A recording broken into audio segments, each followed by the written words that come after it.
اعوذ باللہ من الشیطان الرجیم بسم اللہ الرحمن الرحیم قل آمنا باللہ وما انزل علینا وما انزل علی ابراہیم واسماعیل واسحاق ویعقوب والاسباط وما اوتی موسیٰ وعیسیٰ والنبیون من ربهم لا نفرق بین احد منہم ونحن له مسلمون۔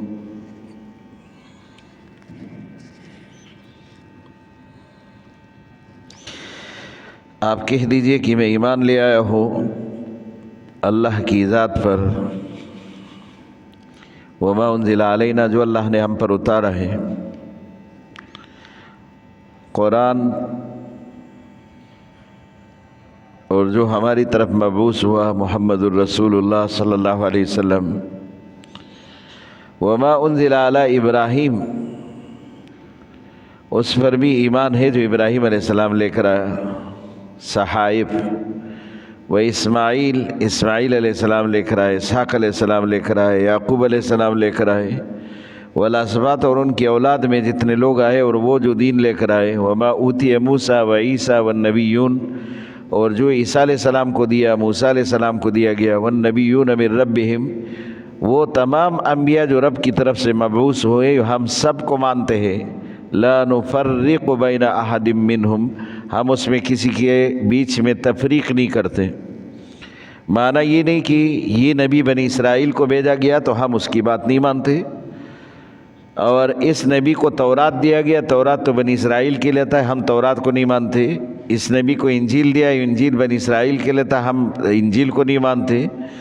اور یہ اس کو زبور دیا گیا، اور زبور تو انہی قوم کے لیے جو قوم حضرت داؤد علیہ السلام کی تھی، تو ہم جو ہے اس کو نہیں مانتے، بلکہ ہم تمام انبیاء کو مانتے ہیں، سب پر ہمارا ایمان ہے۔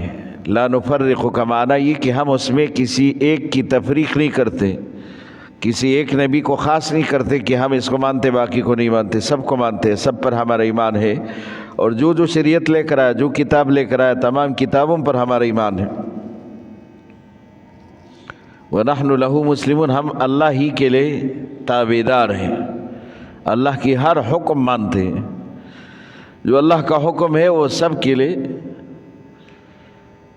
دین ابراہیم وہ دین ہے جو محمد الرسول اللہ صلی اللہ علیہ وسلم کو خاص طور پر دیا گیا، اور باقی جتنے ادیان ہیں کلی طور پر سب ادیان پر ہمارا ایمان ہے، لیکن ہمارا فیصلہ قرآن پر ہوگا، کیونکہ قرآن ہماری کتاب ہے۔ ایمان سب پر ہے، فیصلہ قرآن پر ہے۔ ایمان سب پر ہے، شریعت ہمارے لیے محمد الرسول اللہ کی شریعت ہے، سنت ہمارے لیے محمد الرسول اللہ کی سنت ہے، یہاں تک کہ حضور صلی اللہ علیہ وسلم نے فرمایا کہ اگر موسیٰ بھی اس دور میں ہوتا تو وہ بھی میرا تابع ہوتا، وہ بھی میرا ہی تابعداری کرتا۔ اور یہ اس وقت کہا تھا جب کہ صحابہ تورات کے بارے میں کچھ پڑھ رہے تھے، اور ان کے پاس کچھ اوراق تھے جس پر تورات کا لکھا ہوا کچھ اسی طرح مضمون تھا۔ رسول اللہ صلی اللہ علیہ وسلم نے فرمایا کہ اگر حضرت موسیٰ علیہ السلام اس دور میں ہوتے تو وہ بھی میرا ہی اتباع کرتے، کیونکہ تمام انبیاء کو اللہ پاک نے حکم دیا تھا کہ جو پیغمبر آخر میں آنے والا ہے، اگر وہ آپ اس کو پالے تو پھر اس کی اتباع بھی کرنا ہے، اور اس کی مدد بھی کرنا ہے، اور اس کے حکم بھی ماننا ہے۔ یہ جو پچھلے آیت میں گزرا، تو کلی طور پر سب پر ایمان، جتنے انبیاء ہے سب پر ایمان، جتنے فرشتے ہیں سب پر ایمان، جتنے کتاب اللہ پاک نے نازل کی ہے سب پر ایمان۔ یہ چیدہ پیغمبر جن کا ذکر قرآن میں ہے، اللہ پاک نے اس کو مختلف مقامات پر اللہ پاک نے ذکر کیا، اور کسی نبی کا تھوڑا بہت اللہ پاک نے وہ امت کے بارے میں کچھ واقعات بھی بیان کیے، انہی کا ذکر کیا۔ ابراہیم علیہ السلام، اسماعیل علیہ السلام، اسحاق علیہ السلام، یعقوب علیہ السلام، اور ان کی اولاد موسیٰ علیہ السلام، عیسیٰ علیہ السلام۔ اگلی آیت میں وَمَن يَبْتَغِ غَيْرَ الْإِسْلَامِ دِينًا فَلَن يُقْبَلَ مِنْهُ، جب اللہ پاک نے فرمایا کہ ان الدین عند اللہ الاسلام، اللہ کے ہاں دین صرف دین اسلام ہے، اب اس آیت میں سختی سے حکم دیا وَمَن يَبْتَغِ غَيْرَ الْإِسْلَامِ دِينًا، اگر کوئی اسلام کے علاوہ اپنے لیے کوئی دین بنائے فَلَن يُقْبَلَ مِنْهُ، تو وہ قبول نہیں ہوگا، وہ اسی سے قبول نہیں کیا جائے گا۔ جتنے بھی ادیان ہیں دنیا میں اور جتنے بھی مذاہب ہیں، ابھی تو دنیا میں بہت سارے مذاہب ہیں، تو ان تمام مذاہب اور ادیان میں اللہ پاک نے جو پسند کیا وہ دین اسلام ہے، اور دین اسلام قابل قبول ہے، اس کے علاوہ کوئی دین قابل قبول نہیں۔ دین اسلام یہ واحد دین ہے جو تمام ادیان کو انہوں نے منسوخ کیا، یہ ناسخ ہے۔ جب دین اسلام آیا تو اس دین اسلام نے وہ دین بھی منسوخ کیا جو دین پچھلے انبیاء علیہ الصلوۃ والسلام کو احکام کی صورت میں، شریعت کی صورت میں دیا گیا تھا، وہ سب کے سب منسوخ ہو گئے۔ موسیٰ علیہ السلام اور اس کی شریعت، عیسیٰ علیہ السلام ان کی شریعت، زبور اور اس کے احکام تمام کے تمام منسوخ ہو گئے۔ یہ دین اسلام دین ہی قرار دیا ہمارے اور آپ کے لیے، اور پھر اسی کے متوازی جو اس دور میں لوگ پیش کرتے وہ تو سب کے سب قرآن سے منسوخ ہیں۔ باقی جو انبیاء علیہ الصلوۃ والسلام کے پاس شریعتیں اللہ پاک نے دی تھی وہ بھی دین اسلام کے ساتھ ان کے وہ شرائع اور قانون سارے منسوخ ہیں۔ تو پھر اس دور میں اگر قرآن کا کوئی متوازی قانون بناتے وہ تو سب کے سب باطل، وہ سب قابل قبول نہیں ہوگا، اور اس کے مقابلے میں صرف دین اسلام ہی قابل قبول ہے۔ دین اسلام جو شریعت محمد صلی اللہ علیہ وسلم لے کر آئے اس کو دین اسلام کہتے ہیں، اور جو اللہ پاک نے ہمارے اور آپ کے لیے پسند کیا اس کو دین اسلام کہتے ہیں، اور اسی کو مذہب اور اسی کو ملت بنایا، یہ دین اسلام ہے۔ وہ فی الآخرۃ من الخاسرین، اگر کسی نے اس کے علاوہ کسی اور دین کو اختیار کیا تو آخرت میں خسارہ ہوگا۔ اب اس دنیا میں اس دور میں بھی عیسائی موجود ہے اور اپنی مذہب کی دفاع کر رہے ہیں۔ عیسائیت، اس کا دین کیا ہے؟ عیسائیت۔ یہودی موجود ہے اور وہ اپنے مذہب کا دفاع کر رہے ہیں، یہودیت، اس کی مذہب یہودیت ہے۔ اور مسلمان موجود ہے، مسلمان کا دین کیا ہے؟ دین اسلام، وہ اسی کی دفاع کر رہے ہیں۔ اور اللہ نے فرمایا کہ اس کے علاوہ کوئی دین قابل قبول نہیں، مانا نہ عیسائیت قابل قبول ہے، نہ یہودیت قابل قبول ہے، نہ سبائیت ہے اور نہ کوئی اور دین۔ سبائیت اس دین کا نام ہے جس پر زبور نازل ہوا تھا، اور جو زبور کو مانتے ہیں اس کے احکام پر عمل کرتے اس کو سبائی کہتے، سابئین۔ قرآن نے سب کو رد کیا کہ دین اسلام یہی دین ہے، اس کو اختیار کرو، اور دین اسلام کے مقابلے میں کوئی بھی دین آئے وہ سب کے سب فَلَن يُقْبَلَ مِنْهُ، کسی نے اختیار کیا تو قبول نہیں ہوگا۔ اللہ کے ہاں قابل قبول صرف یہ اسلام ہے، دین اسلام۔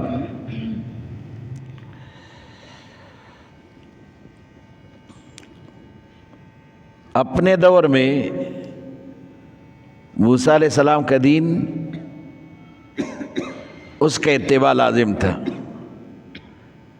عیسیٰ علیہ السلام کا دین وہی دین تھا اور اسی کا اتباع لازم تھا، نوح علیہ السلام کا دین تو اس کا اتباع لازم تھا، اور اسی طرح ابراہیم علیہ السلام کا دین اور ملت تو اسی کا اتباع لازم تھا، اسحاق اور یعقوب علیہ السلام کا دین اور اسی کا اتباع لازم تھا۔ اب جیسے محمد الرسول اللہ تشریف لائے اور حضور صلی اللہ علیہ وسلم کو اللہ پاک نے دین اسلام دیا تو سارے ادیان منسوخ، سارے مذاہب ختم۔ ناسخ کون ہے؟ یہی شریعت محمدی، اور منسوخ وہ سارے ادیان جو اللہ پاک نے بھیجے تھے، اور پہلے اسی ادیان اور مذاہب پر عمل کرنا لازم تھا، لیکن قرآن کے آنے کے بعد اور دین اسلام ملنے کے بعد وہ ادیان باطل ہو گئے۔ اب اس میں سے بحث کرنا اور یا اس میں مشغول ہونا صرف اپنا نقصان ہے۔ ابھی آپ کو صرف دین اسلام الدین وضع الہی، یہ اللہ کی طرف سے بنایا کامل مکمل دین آیا۔ الیوم اکملت لکم دینکم، اللہ فرماتے دین کو میں نے کامل کیا ہے، اس میں ابھی نہ کسی کمی کا کوئی احتمال ہے اور نہ اضافے کا، اور تم اضافہ کرو گے تو وہ بدعت ہے، کمی کرو گے تو پھر تم نقصان اٹھاؤ گے، تمہیں گناہ ملے گا۔ یہ دین کامل اور مکمل ہے، اس کو اختیار کرنا۔ کیف یہدی اللہ قوما کفروا بعد ایمانہم، اللہ ان کو کیسے ہدایت پر لے کر آئے اور کیسے ہدایت دے اللہ ان لوگوں کو جو ایمان کے بعد پھر کافر ہو جاتے۔ کیونکہ ایمان تو روشنی ہے، اس نے روشنی کو دیکھا، اور کفر اندھیرا ہے، پھر کفر میں چلا گیا۔ جب ایک آدمی خود روشنی چھوڑ کر اندھیرے میں جائے تو پھر اس کو واپس روشنی میں لانا ضروری نہیں، اس کو اندھیرے میں ہی ایسے ہی چھوڑ دو۔ وہ خود روشنی دیکھ کر اندھیرے میں چلا گیا، تو اللہ کہتے ہیں کیف یہدی اللہ، اس آدمی کو کیوں اللہ ہدایت دے جو کہ کفروا بعد ایمانہم، ایمان کے بعد کافر ہو گئے۔ اس کو نور آیا اور وہ پھر اندھیرے کے پیچھے چلا، اور اس نے نور دیکھا اور پھر اندھیرے کے پیچھے چلا۔ وشہدوا ان الرسول حق، اور اس پر گواہی بھی کی ہے۔ ایک دفعہ انہوں نے کہا اشہد ان لا الہ الا اللہ واشہد ان محمدا عبدہ ورسولہ وشہدوا ان الرسول حق، اور یہ بھی گواہی دی اس نے کہ رسول حق ہے، اس پر بھی گواہ رہے یہ رسول حق ہے، اور دیکھ لیا کہ یہ رسول حق ہے۔ معجزات انہوں نے دیکھ لیے رسول کے حقانیت کے، وہ سارے دلائل انہوں نے سن لیے۔ وشہدوا، اس پر گواہ ان رسول حق وجاءہم البینات، اس لیے کہ ان کے پاس دلائل آئے، قرآن آیا اور قرآن کے احکام آئے، حضور صلی اللہ علیہ وسلم کے صحابہ کے وہ حالات جو کہ صحابہ کرام رضوان اللہ تعالی علیہم اجمعین پہلے خود ان اندھیروں سے نکلے اور حضور صلی اللہ علیہ وسلم کا ساتھ دیا، اور رہتی دنیا تک مثال ہے وہ صحابہ کرام کہ ایک دور ایسا تھا کہ جہالت میں ان کی مثال دنیا میں نہیں ملتی تھی، اپنے مثال آپ تھے۔ لوگ کہتے تھے کہ اتنے جاہل تھے کہ کوئی اس پر حکومت نہیں کرنا چاہتا تھا، ارد گرد کے جو بڑے حکمران ہوتے تھے وہ عرب کے ان جہالہ سے اپنے آپ کو بچاتے تھے۔ یہ حکومت میں لا کر کیا فائدہ، یہ تو نہ قانون مانتے ہو نہ اس کی پاسداری کر سکتے ہیں، یہ ایسے آزاد چھوڑ دو ان کو، ایسے بے وقوف سمجھتے تھے لوگ ان کو، ایسے جہالہ اور ایسے عجیب قسم کے لوگ تھے۔ لیکن پھر رسول اللہ صلی اللہ علیہ وسلم نے اس پر محنت کیا اور انہوں نے وہ دلائل مان لیے جو رسول اللہ صلی اللہ علیہ وسلم نے بتائے۔ تو اس سے حقانیت کی اور کیا دلیل کہ ایسے لوگ، ایسے ضدی قسم کے اور ایسے ان پڑھ لوگ وہ تسلیم کرے تو واقعی میں وہ حق دین ہے، واقعی میں وہ دلائل ہے۔ وجاءہم البینات واللہ لا یہدی القوم الظالمین۔ اور یہ بھی بات یاد رکھو، اللہ کبھی ظالم کو ہدایت نہیں دیتا، ظالم کو ہدایت نہیں دیتا۔ پھر آپ کے ذہن میں آئے گا کہ جب ظالم کو ہدایت ہی نہیں مل رہا،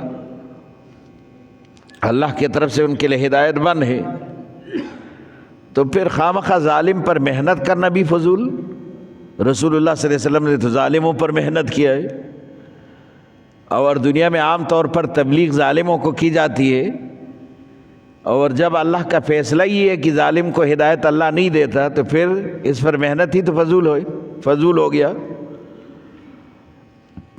اس کا جواب یہ ہے کہ ظالم جب تک اپنے ظلم میں ہے تو اس کو ہدایت نہیں ملے گا، اگر وہ اپنے ظلم سے باز آئے تو پھر تو ہدایت ملے گا۔ یہ محنت تو اسی لیے کیا جاتا ہے کہ ظالم اپنے ظلم کو چھوڑ کر اس سے باز آئے، یہ تو اسی کی محنت ہے، ظالم کو اس کے ظلم سے روکنا۔ جب آپ ان کو ان کے ظلم سے روکیں گے تو پھر اللہ کی ہدایت ان کے پاس آ جائے گی، وہ پھر ہدایت قبول کر لے گا۔ لیکن ظلم کے ہوتے ہوئے جب وہ ظالم اپنے اس ظلم میں مشغول ہے تو تب تک اس کو ہدایت نہیں ملے گی جب کہ وہ ظلم پر قائم ہے۔ واللہ لا یہدی القوم الظالمین، اللہ ہدایت نہیں دیتے اس قوم کو جو ظالم ہے۔ اولئک جزاؤہم ان علیہم لعنۃ اللہ، ان لوگوں کا بدلہ یہ ہے کہ ان پر اللہ کی لعنت۔ لعنت کیا ہے؟ اللہ کی رحمت سے دور، یہ بدترین بد دعا ہے۔ اس لیے رسول اللہ صلی اللہ علیہ وسلم نے فرمایا کہ جب تک کسی کی حالت انجام آپ کو معلوم نہ ہو کہ کفر پر ہوا ہے تو اس پر لعنت نہیں بھیج سکتے۔ یہ ابو جہل کا آپ کو پتہ ہے کفر پر مرا ہے تو اس پر آپ ابو جہل علیہ لعنت کہہ سکتے؟ جن کافروں کا کفر پر اختتام ہوا آپ کہہ سکتے کہ اس پر لعنت ہو، لیکن اس میں بھی صرف وہ جو واضح طور پر آپ کو معلوم ہو اس پر لعنت بھیج سکتے۔ ہاں مجموعی طور پر آپ لعنت بھیج سکتے، اور وہ لعنت یہ ہے کہ اگر کوئی آدمی جھوٹا ہے تو آپ یہ نہیں کہہ سکتے اس بندے پر خدا کی لعنت اس کا نام لے کر، لیکن یہ کہہ سکتے جھوٹوں پر خدا کی لعنت۔ اگر وہ جھوٹا ہے تو خود بخود اس میں شامل ہو گیا۔ سود خور ہے تو آپ کہے سود خوروں پر اللہ کی لعنت، وہ سود خور ہے تو اس پر اللہ کی لعنت ہو گیا۔ نام لے کر لعنت کے لیے آپ نہیں پکار سکتے فلاں آدمی پر خدا کی لعنت ہو۔ اور یہ کیوں؟ حضور نے فرمایا کہ جب آپ لعنت بھیجیں گے اگر وہ لعنت کا مستحق ہے تو لعنت تو اسی کے اوپر ہو جائے گا، معنی یہ کہ خدا کی رحمت سے دوری ہے، وہ تو دور ہو جائے گا۔ لیکن اگر وہ لعنت کا مستحق نہیں ہے اور آپ نے اس کا نام لیا ہے تو یہ لعنت اوپر ہی جا کر اس کے لیے سارے دروازے بند ہو جاتے ہیں، واپس آپ ہی کے اوپر لوٹے گا اور تم ہی لعنت کے مستحق ٹھہراؤ گے۔ تو پھر یہ خطرناک معاملہ ہے۔ عام طور پر لعنت کا لفظ استعمال کرنا یہ بھی خطرناک ہے، اور یہ زیادہ طور پر عورتیں استعمال کرتے ہیں۔ اور ابھی تو لعنت کا لفظ تو کیا، اس کے لیے لوگ یہ ایک علامت ہے اس کی، جو ہاتھ یوں کرتے تھے اس کا معنی یہ کہ اس پر لعنت ہو۔ تو یہ ہاتھ یوں کرنا یہ بھی اسی طرح یہ اشارہ ہے، اور اشارے سے وہی لفظ جو آپ زبان سے ادا کرتے ہیں بالکل اشارے سے بھی وہی لفظ ہے۔ تو یہ لفظ بھی، یہ جو ہاتھ سے اشارہ کرتے یہ بھی جائز نہیں ہے۔ کسی مسلمان کے لیے، کسی آدمی کے لیے کسی کا نام لے کر اس پر لعنت نہیں بھیج سکتے۔ ہاں ایک آدمی جھوٹ بول رہے اور آپ نے کہا کہ بھائی جھوٹوں پر خدا کی لعنت، ٹھیک ہے وہ تو اسی میں داخل ہو گیا اگر وہ جھوٹ بول رہے۔ اگر کوئی آدمی سودخور ہے اور آپ نے اس کے سامنے کہہ دیا کہ سودخور پر خدا کی لعنت تو وہ اسی میں خود ہی شامل ہو گیا، لیکن آپ اس کا نام نہیں لے سکتے فلاں آدمی پر اللہ کی لعنت ہے، یہ نہیں کہہ سکتے۔ اولئک جزاؤہم ان علیہم لعنت اللہ والملائکہ، اس پر اللہ کی لعنت، فرشتوں کی لعنت، والناس اجمعین، تمام لوگوں کی لعنت، سب کی اس پر لعنت، یعنی سب کی بد دعائیں ان کے لیے۔ یہاں تک کہ قرآن نے دوسرے آیت میں یلعنہم اللاعنون کہا کہ اس پر لعنت کرنے والوں کی لعنت، لعنت دینے والوں کی لعنت۔ اور اس میں علماء نے لکھا ہے کہ حیوانات بھی شامل ہے۔ حیوانات، انسان جب گناہ کرتے اور گناہ سے اللہ کی رحمتیں بند ہو جاتی ہے، ہمارے اور آپ ہی کے گناہ پر فیصلے ہوتے اوپر آسمانی، اور پھر جو ہے وہ گناہ بند ہو جائے، گناہ زیادہ ہو جاتے ہیں تو اللہ کی رحمتیں بند ہوتے، بارش بند ہو جاتی ہے۔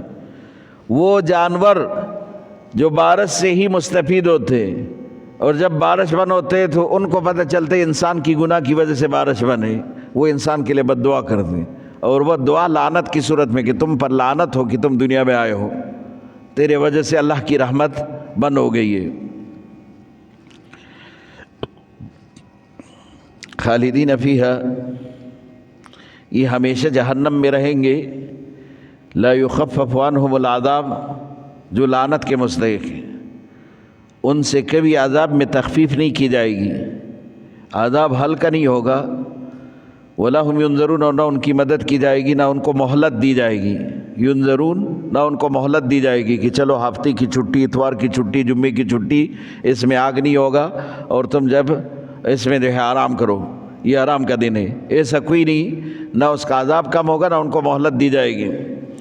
الا الذین تابوا من بعد ذلک، اس کے بعد بھی اگر کوئی توبہ کرے، گناہ کرے اور اس کے بعد توبہ کرے، ظلم کرے اس کے بعد توبہ کرے،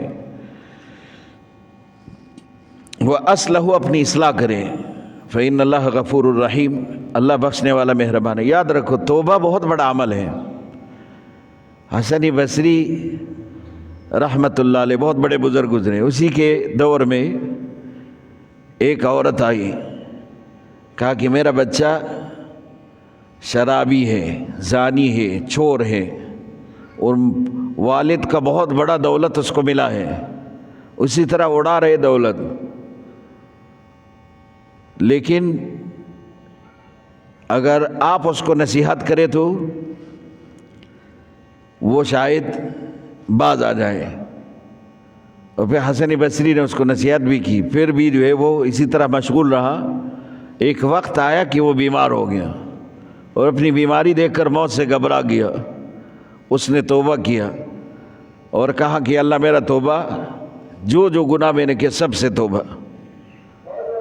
اب ان کی والدہ پھر گئی حسن بصری کے پاس کہ آ جاؤ میرا بیٹا توبہ کر رہے، اور اگر آپ اس کو توبے کا اصل حقیقت سمجھائے تو شاید اس کا توبہ بھی قبول ہو جائے اور یہ گناہ بھی ساتھ نہ لے کے جائے۔ حسن بصری پھر ان کے پاس نہیں آئے۔ پھر والدہ آئی تو اس بچے نے کہا، اس بیٹے نے کہا کہ کیا ہوا؟ کہا کہ حسن بصری جیسے بزرگ آدمی جب آپ کے پاس نہیں آنا چاہتے تو اس کا مطلب یہ کہ آپ کے لیے کوئی معافی نہیں اللہ کے دربار میں۔ کہا کہ ٹھیک ہے، پھر میرا بھی ایک وصیت سن لے۔ اپنی ماں کو کہہ رہے مر جاؤں تو اپنے دوپٹے کو میرے گردن میں ڈال دو اور مجھے گلی کوچوں میں ایسی طرح گھسیٹ گھسیٹ کے اور آوازیں لگاؤ کہ یہ اسی کا انجام ہے جو شراب پیتے ہے، جو چوری کرتا ہے، جو اس طرح زنا کرتا ہے۔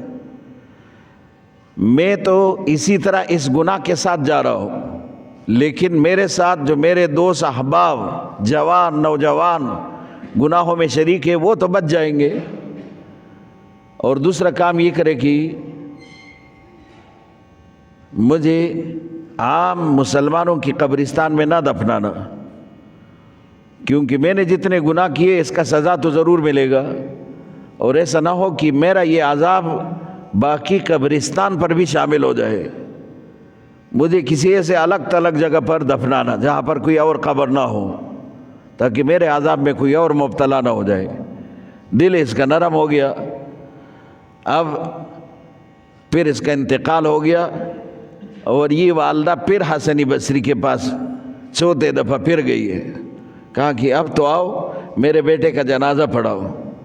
تو حسن بصری کسی ایسے کام میں مشغول تھے کہ نہیں آ سکے، اور جیسے حسن بصری کی آنکھ لگی تو ہاتف غیبی سے آواز آیا، جب میرے دوست کا جنازہ پڑھاؤ۔ حسن بصری حیران ہو گئے کہ وہ تو اس کی والدہ تو آ رہی تھی کہ بڑا گمراہ اور اسی طرح چور اور ڈکیت اور فلاں فلاں۔ کہا کہ حسن بصری جب پھر ان کے پاس آئے، ان کا جو ہے پھر جنازہ پڑھایا حسن بصری نے، اور پھر حسن بصری نے جو ہے اس کو اپنے خواب میں دیکھا کہ بڑے مزے سے زندگی، کیونکہ اللہ پاک نے اس کا توبہ قبول کیا، اور اللہ پاک کو توبہ بہت پسند ہے۔ جب انسان اپنے گناہ پر نادم ہو جائے، اپنے گناہ پر نادم ہو جائے، یہ اللہ کو بہت پسند ہے۔ اس بہت سارے واقعات ہیں جو توبے سے اللہ پاک نے انسان کے گناہ معاف کیے۔